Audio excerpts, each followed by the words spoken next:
Recording by Bhojpuri Madhepura music director Varjesh Rana music by DJ Shiva Badsan.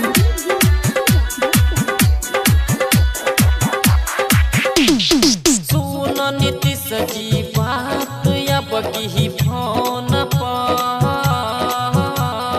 सुन नीतीश जी बात अब की फोन पर, हमारा चाहिए मौगी कुछ दिन लोन पर, हमारा चाहिए मौगी कुछ दिन लोन पर।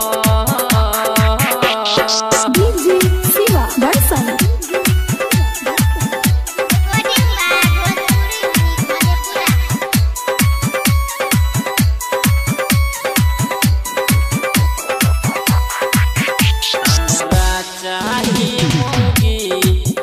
दिन लोन पर, हमारा चाहिए मौगी कुछ दिन लोन पर।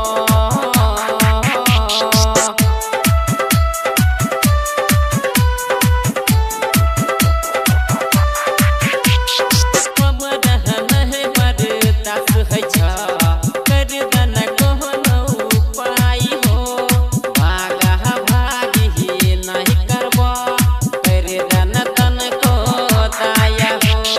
घूमती करे संग से नेमा के हॉल पर,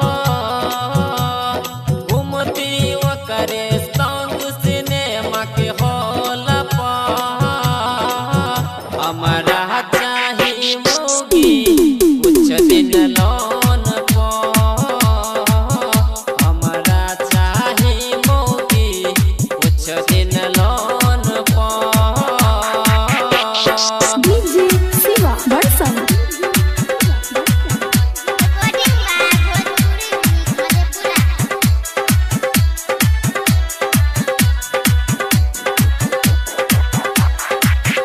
हमारा चाहिए मौगी कुछ दिन लोन पर, हमारा चाहिए मौगी कुछ दिन लोन पर।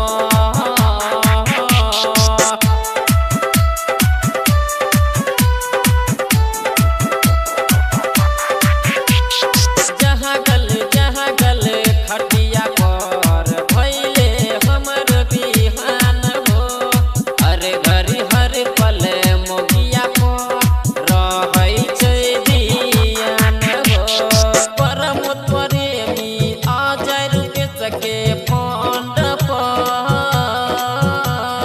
परम प्रेमी बरज शिवा के फंड पर, हमारा चाहिए मौगी कुछ दिन लोन पर, हमारा चाहिए मौगी कुछ दिन लोन पर। सुन नीतीश जी